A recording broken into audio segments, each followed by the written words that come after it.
Container gardening is a fantastic way to grow vegetables, especially when you lack yard space.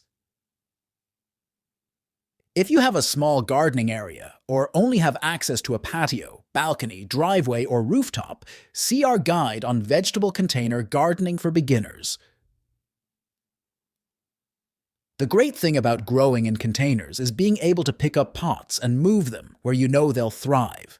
Even if it's only 1 or 2 pots on the side of your driveway or in the corner of your balcony, gardening in containers allows you to maximize all of your available space.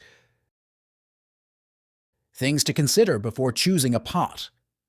Ensure the pot is appropriate for the plant's size and root system. It should have enough space for the roots to grow without being cramped. Good drainage is crucial to prevent waterlogging and root rot. Look for pots with drainage holes, or plan to create some if they're not present. Some materials like terracotta can be affected by freezing temperatures. Consider the climate in your area when choosing a pot. Types of DIY pots to consider before starting. Number 1. Wooden pots. These are often aesthetically pleasing and can complement various garden styles. They're natural looking and can blend well with outdoor settings. However, wooden pots can break down over time due to moisture exposure and might need liners to prevent soil contact, which could cause rot. On number 2. Fabric pots. Made from breathable materials like felt or fabric, these pots provide excellent aeration and drainage for plants. They prevent root circling by allowing air to reach the roots, promoting healthier growth. Fabric pots are also lightweight and portable. However, they might dry out more quickly than other materials, requiring more frequent watering. Number 3. Plastic pots. These are durable, lightweight, and come in various sizes and shapes. Plastic pots retain moisture better than some other materials, reducing the frequency of watering. They are also less prone to breakage and are typically more affordable. However, they don't provide the same breathability as fabric or wooden pots, which could affect root health if drainage isn't adequate. Now let's talk about the best soil for container gardening. In order to grow healthy plants, you need healthy soil. Plants in containers need the best possible nutrients, aeration, and drainage in order to encourage healthy root growth and to produce a good harvest. Here is what we use in our container vegetable garden. To create a potting mix, we combine 50% loamy garden soil with 50% compost or fully decomposed manure. Loamy soil provides a balanced mixture of sand, silt, and clay, offering good drainage while retaining moisture and nutrients. Compost or fully decomposed manure adds valuable organic matter and nutrients to the mix, promoting healthy plant growth and enhancing soil structure. This blend creates an ideal growing medium with a balance of texture, drainage, and nutrient content, ensuring optimal conditions for plant growth and development. Here are a few extra but important tips you need to know before starting a container vegetable garden. Number 1. Providing the right light and temperature. Most fruiting vegetables, like tomatoes and peppers, need full sun, meaning at least 6 hours of direct sunlight each day. But some gardeners might overestimate how much sun an area really gets. For your veggies to thrive, you'll need an accurate assessment. If you live in a hot climate, you might need to shade your plants during the heat of the afternoon so they don't overheat. On number 2. Watering your container garden. Watering your container garden is vital for plant health. The frequency largely depends on factors like plant type, container size, and weather.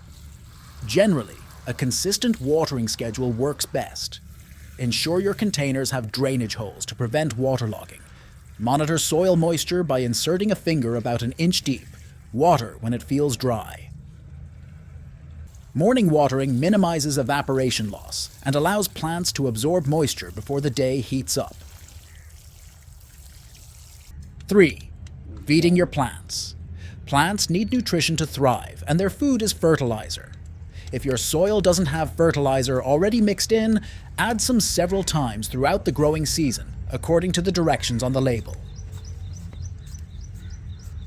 Many gardeners mix organic, granular fertilizer into the containers before planting. Then, every couple of weeks, add diluted liquid fish emulsion or compost tea to give the plants the nutrition they need.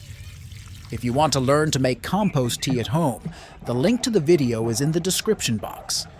I hope you like this information. Please subscribe to my YouTube channel and share this video with your friends and family. Giving plants fertilizers directly to their roots is an effective way to ensure they get the nutrients they need while also enriching the soil. This method transforms your garden bed or container into a living compost bin, gradually improving the soil's health and fertility. Here's a simple and environmentally friendly way to do it with recycled plastic bottles. Begin by collecting old plastic bottles. Clean them thoroughly, and poke numerous small holes around the bottles. These holes allow nutrients to seep into the soil. Next, cut the bottle's top, but leave it attached on one side to form a flap that can be easily opened and closed. This flap will allow you to add materials to the bottle while keeping it covered. Bury the bottle in soil near your plants, leaving about a ½ inch of the top exposed.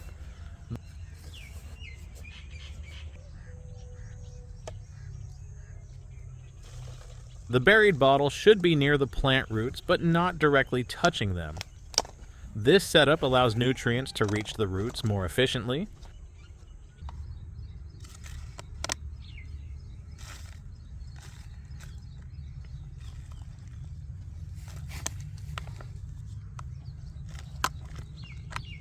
Now you can begin adding organic materials that your plants require. Kitchen waste, weeds, compost, and banana peels are excellent options. The type of material you use will be determined by your plant's needs at various stages of growth. For example, seedlings require a lot of nitrogen to grow properly. Adding weeds and then pouring water into the bottle will result in a nitrogen-rich mixture.